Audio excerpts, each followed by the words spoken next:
What's up, everyone? I was gonna make this video anyway, but somebody asked me to do a video on the infamous Angelo John Gage, who we've all enjoyed his meteoric rise and crashing and burning.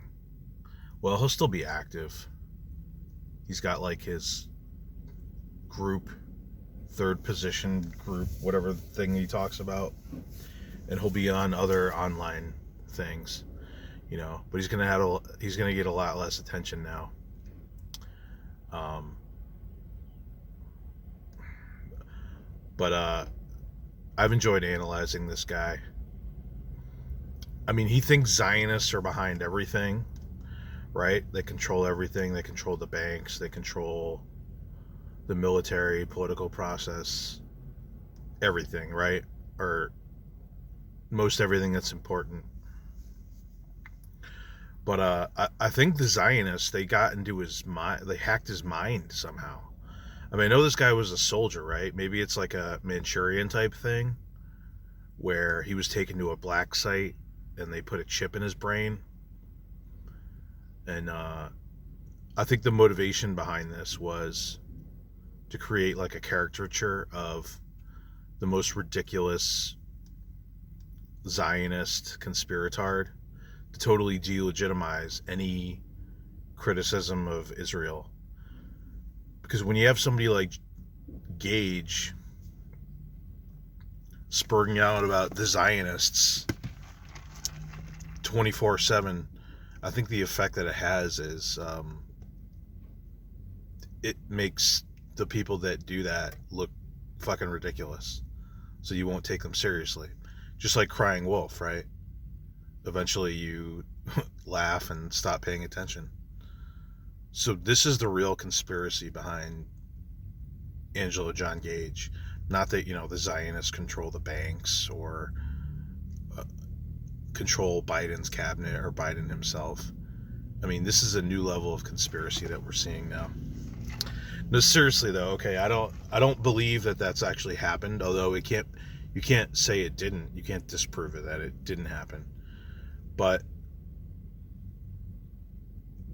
he has manufactured a conspiracy so big in his mind that it might as well be the case. He sees a Zionist conspiracy everywhere. And when he made this video, he made it after getting banned from Twitter. He made a video, like coming across as the victim, but vowing to fight this image of Zionist conspiracy in his head. It looked like he was crying. I don't know if he was actually crying, but his eyes were like red. I don't know what's going on with this guy. I don't want to see anyone hurt him. I don't want to see him self-destruct and take people with him, gullible followers, because there's a lot of crazy people that they motivate and impress others and ruin their lives. Look at David Koresh, look at cult leaders, ISIS leaders, etc. So, I really don't want to see that happen. Like, where's this guy's family? Where are his old soldier mates? And like, wow, we need to get this guy help. I know I mentioned that online, and everything is always flipped around and turned on what you say, right? I was like, yeah, this guy definitely needs some help, along with like Adam Green and some others. And then I was accused of being crazy, like I'm the crazy one. Oh, okay. But that's just the way it goes. But look, I can't help the guy. He can only help himself. So if he crashes and burns, that's unfortunate. But I'm just gonna have to watch the entertaining shit show, even though he's not on Twitter. Like, he'll still be out there on the interwebs. But what you see here is an extreme victimhood type of ideology that's also eliminationist, right? It's like, we have to get rid of the Zionists, whatever that means. Getting rid of them, whatever that means. It means like deprogramming people, or deporting them. I mean, and let's be real, like when he says Zionists, he's just trying to say Jews or Jewish influence in a way he can get away with. And Zionist is on 100% overlap with Jews, but we know what he's saying. It's just one of those words. But it's an eliminationist type of ideology. So people feel threatened by such an ideology, though. So the risk is, if you talk about getting rid of other people, whether that mean, digitally, virtually, but it might mean physically, people don't really know what you're actually saying. The risk you run into is they might delete you first. They might get rid of you first. So we see this happen with these eliminationist ideologies where they're so extreme that they almost guarantee their own. It's basically either they win big and they accomplish their extreme goals, or they lose based on their own rhetoric and extreme ideology. So, you look at the Third Reich, it's an extreme, Nazism was an extreme eliminationist ideology where they wanted to eliminate their enemies, which was at first the communists and then expanded to many other people, the Social Democrats, and then it was any opposition whatsoever, including some Nazis themselves that stood in the way. But their real obsession was the communists and the Jews, which they saw as one and the same, kind of like the Zionist thing. Jews and Zionists are like one and the same, and they would also loop communists in there. So they take over Germany. They expand to Austria. They felt they have a legitimate right to do that. And then also the Sudetenland. Oh yeah, and then all of Czechoslovakia.